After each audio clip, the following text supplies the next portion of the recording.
சூரியமூர்த்தி தொடர்ந்த வழக்கு, அதற்கு பின்னாலே நானும் ஒரு ரிட் மனுவை தாக்கல் செய்திருந்தேன்.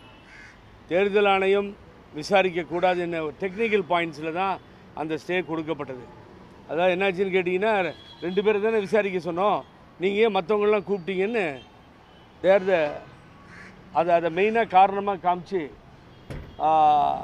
ஒரு மூத்த வழக்கறிஞர்கள் எல்லாம் டெல்லியில் வந்து என்னுடைய சார்பில் வழக்கறிஞர் திருமூர்த்தி அவர்கள் வாதிட்டார்கள், நாம் பார்த்தோம். இதில் தேர்தல் ஆணையத்திற்கு எல்லா உரிமைகளும் உண்டு. தேர்தல் ஆணையம் விசாரிக்க முடியும்.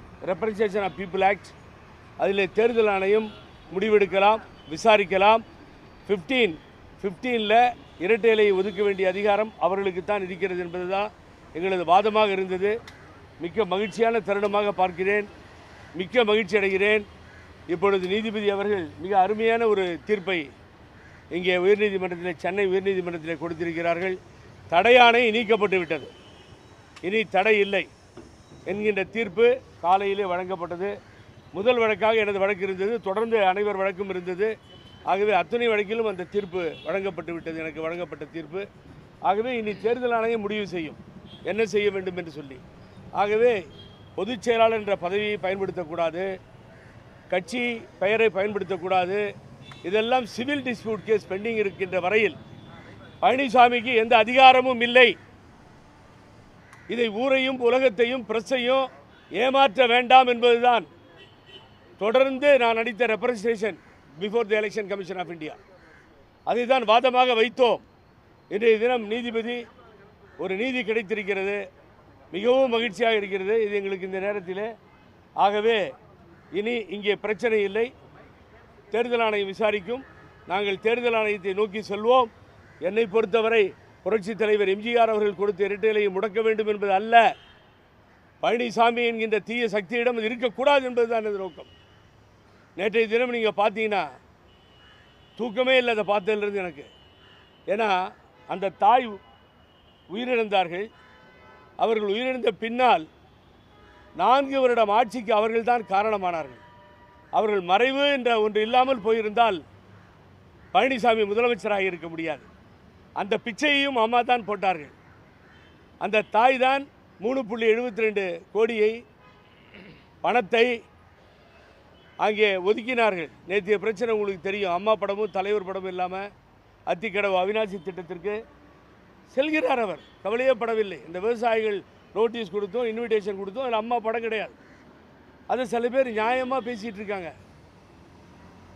எனக்கு புரியவே இல்லை. பணம் ஒதுக்குன்னு அவங்க வித்திட்டது அவர், ஆனால் அவரது படம் இல்லை, தலைவர் படம் இல்லை. தயவு செஞ்சு பழனிசாமி ஆதரிக்கின்ற நீங்கள், மன வலியோடு சொல்லுகின்றேன், யாராக இருந்தாலும் எம்ஜிஆர் ஜெயலலிதா என்கின்ற மாபெரும் தலைவர்கள் படத்தை தூக்கி வீட்டிலிருந்து வெளியே எரிஞ்சிருங்க. உங்கள் வீட்டில் இருக்கவங்க கூட ஒத்துக்க மாட்டாங்க. என்னை கேட்டிங்கன்னா எனக்கு எதுவுமே வேண்டாம், பதவி வேண்டாம், அதிகாரம் வேண்டாம், ஆட்சி வேண்டாம், எதுவுமே தேவையில்லை. எனக்கு அம்மா வேணும். புரட்சி தலைவர் எம்ஜிஆர், புரட்சி தலைவர் அம்மா வேண்டும். அதுதான் புகழேந்தி, அங்கே தான் நிற்கிறேன். இது எதை பற்றி எனக்கு கவலை இல்லை. யாரோ விவசாய சங்கம் நடத்துகிறாங்களாம், பொதுவாக போச்சான், இவர் ஐயா போனாராம், மாலையெல்லாம் சூட்டிக்கிட்டாராம், எல்லாம் நடந்துருச்சான். ஆகவே எனக்கு அது சம்மந்தம் இல்லைன்னு சொல்கிறது எவ்வளவு கோழைத்தனம். புரட்சி தலைவி அம்மாவை புதைத்தோமே தவிர அவர்கள் வாழ்ந்து கொண்டிருக்கின்றார்கள். உண்மையாகவே நிரந்தரமாக அவரது புகழை மறைக்க புதைக்க நினைக்கும் இந்த துரோகிகளுக்கு பாடம் புகட்டாமல் விடமாட்டோம். இது அரசியல். ஏன் இங்கே கொண்டு வந்தேன்னு கேட்டிங்கன்னா, இந்த கோர்ட் மேட்டரில் உங்களுக்கு ஓப்பனாக சொல்லிடுறேன், இப்படிப்பட்ட பழனிசாமி தோல்விக்கப்பட வேண்டும் என்பதுதான் எனது எண்ணமும் நோக்கமும். அது நடந்தே நடக்கும்.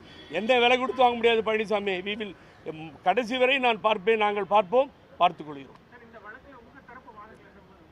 சார், அதாவது என்னுடைய தரப்பு என்னன்னு கேட்டிங்கன்னா, என்னுடைய தரப்பு வாதம், எங்களுடைய தரப்பிலே நாங்கள் so many representation pending before the election commission of India. பல நான் கொடுத்த மனுக்கள் பெண்டிங் இருந்தது. நான் டெல்லியில் போய் கேஸை போட்டு ஆர்டரை வாங்கி அதை பரிசீலிக்க வேண்டும், உடனடியாக உத்தரவு போட்டாங்க டெல்லி உயர்நீதிமன்றம். அதை தேர்தல் ஆணையம் பரிசீலிக்கவில்லை, தாமதப்படுத்தியது, கண்டெம்ட் போயிட்டாங்க. இது ஒரு பக்கம் நடந்துக்கிட்டே இருக்குது. ஆனால் இன்னொரு பக்கம் என்னென்னா, இங்கே என்னுடைய பெயரையும் போட்டு இவங்க பெயரெல்லாம் போட்டு எல்லாத்தையும் போட்டு 2 பேரை கூப்பிட சொன்னால், காரணம் பாருங்களேன், 2 பேர் கூப்பிட சொன்னால் 7-8 பேரை கூப்பிட்டாங்க, தப்பு, உங்கள் ஆணையை மீறிட்டாங்க அப்படின்னு சொல்லி நீதிபதிகிட்ட சொல்லி அவர் என்ன பண்ணிட்டார், இது இல்லைன்னா ஒரே குழப்பமாக இருக்கேன்னு சொல்லி இன்டர்வியூ ஸ்டே கொடுத்தார். இப்போ அதை பூராத்தையும் எக்ஸ்பிளைன் பண்ணி நாங்கள் சொல்லிட்டோம். எங்கள் கேஸ் டெல்லி கேஸு, மற்ற கேஸ் இப்படி போடப்பட்டது. ஆகவே தேர்தல் ஆணையத்திற்கு இந்த பாராகிராஃப் மூலியமாக முழு அதிகாரம் உண்டு, கேட்பதற்கு அதிகாரம் உண்டு. இது சின்னத்தை அவங்க தான் கொடுக்குறாங்க, ரெகக்னேஷன் அவங்க தான் கொடுக்குறாங்க. தேர்தல் ஆணையத்தில் உட்கட்சி தலையிடக்கூடாது உட்கட்சி விஷயத்தில்னா புது மாதிரியே இல்லை இந்த வாதம். ஆகவே இந்த முறை ஏமாற்ற முடியவில்லை வழக்கு மன்றத்தை என்பதை இங்கே நான் பதிவு செய்கிறேன். இல்லை, தேர்தல் ஆணையம் 168 பேஜ் நான் கொடுத்துருக்கேன். மற்றவங்களும் அன்றைக்கி பூரா அங்கே தான் இருந்தோம். நான், சூரியமூர்த்தி மற்ற அத்தனை பேரும் அங்கே இருந்தோம். அனைவரும் கொடுத்துருக்கிறோம். அதை ப்ராசஸில் தான் இருந்துச்சு, அது முடிஞ்சது. அது ரிட்டன் ஸ்டேட்மெண்ட்டை மாறி மாறி கொடுக்க சொன்னாங்க. It was the stage. ஆகவே அப்படி நடந்திருக்கு. இப்போ அது முடிஞ்சிடும். உடனுக்குடன் செய்திகளை தெரிந்து கொள்ள சன் நியூஸ் பெல் ஐகானை கிளிக் பண்ணுங்கள்.